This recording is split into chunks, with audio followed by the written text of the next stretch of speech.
This channel does not promote any violent, harmful, or illegal activities. All content provided by this channel is meant for an educational purpose only. Top quality और consistent performance के लिए सिर्फ silver pump नाम याद रखना। শহরে ধরা পড়ল ফেক পুলিশ, জাল পুলিশ। যাদবপুরের রাস্তায় সিগন্যাল ব্রেক ধরা পড়লে ভুয়ো পুলিশ পরিচয় দিয়ে বাঁচার চেষ্টা করে।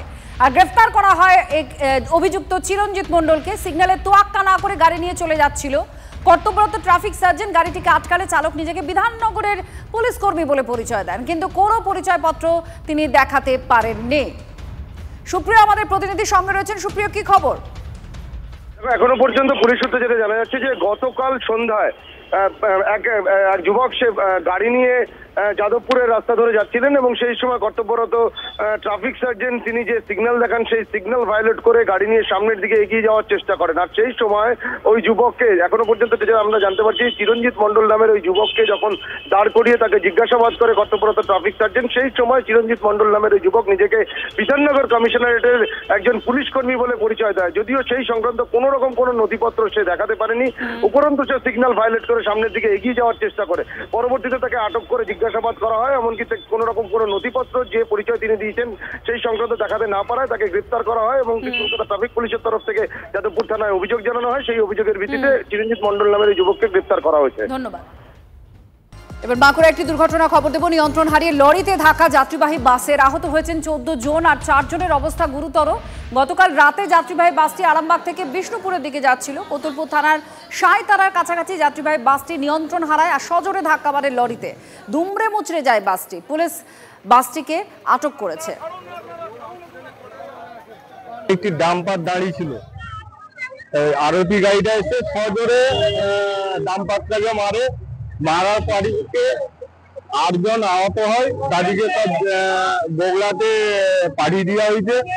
আর কোতুলপুর থানার ভ্যান এখানে ছিল, আর একটা গাড়ি এখানে অ্যাক্সিডেন্ট হয়েছিল, সেটা রেস্কিউ করে এখানেই ছিল। তো কোতুলপুর থানার ভ্যান খুব পরিষেবা দিয়েছে আজকে, সঙ্গে সঙ্গে রাস্তা রোড পুরো ক্লিয়ার করেছে। এবার একটা ভালো খবর আপনাদের দিই, আর একটু আরামের খবর। বুঝতেই পাচ্ছেন ট্রেনের খবর দেব, কারণ এই প্যাচপ্যাচে গরম গলদঘর্ম অবস্থা, রোজ অফিসে ছুটতে হয় আমাদের, কিন্তু কিছুদিনের মধ্যে এগুলো একটা কাটার সুযোগ আপনাদের সামনে চলে আসছে। শিয়ালদা রানাঘাট রুটে চলবে এসি লোকাল। সূত্রের খবর 10 তারিখ থেকে শিয়ালদা থেকে যাত্রা শুরু করবে এই ট্রেনটা। রেলের তরফে একটা বিবৃতি প্রকাশ করে বলা হয়েছে 12টা কোচ থাকছে এই এসি ট্রেনটায়। ট্রেনটি ঘন্টায় 110 কিলোমিটার গতিবেগে ছুটতে পারবে। শান্ত আমাদের প্রতিনিধি আমাদের সঙ্গে রয়েছে, আরো জানাচ্ছে এই নিয়ে। শান্ত, সবার অপেক্ষা যবে থেকে রেলের তরফ থেকে ঘোষণা করা হয়েছে যে এই রুটে এসি ট্রেন চলবে, তবে থেকেই সকলে আশায় দিন গুনছে। তাহলে সেই কাউন্টডাউন শুরু, 10 তারিখের অপেক্ষা। দেখো, আগামী 10 আগস্ট এই এসি লোকালের উদ্বোধন হতে চলেছে, যেটা শিয়ালদহ থেকে রানাঘাটের মধ্যে চলাচল করবে। এবং মূলত পূর্ব রেল সূত্রে খবর দুটি রেখে এসেছে, একটি শিয়ালদহ বনগাঁ, একটি শিয়ালদহ রানাঘাট। বর্তমানে শিয়ালদহ রানাঘাটটি শুরু হতে চলেছে আগামী রবিবার। এবং যেটা জানা যাচ্ছে যে এইখান থেকে রানাঘাটের মধ্যে সবকটি স্টেশন নয়, বিশেষ কয়েকটি যে গুরুত্বপূর্ণ স্টেশন, সেই স্টেশনগুলিতেই ছাড়বে। সকালে শিয়ালদহ থেকে রানাঘাট এবং রানাঘাট থেকে বিকেলে হচ্ছে শিয়ালদহ থেকে রানাঘাট বিকেলে যাবে এবং সকালে রানাঘাট থেকে শিয়ালদহ আসবে।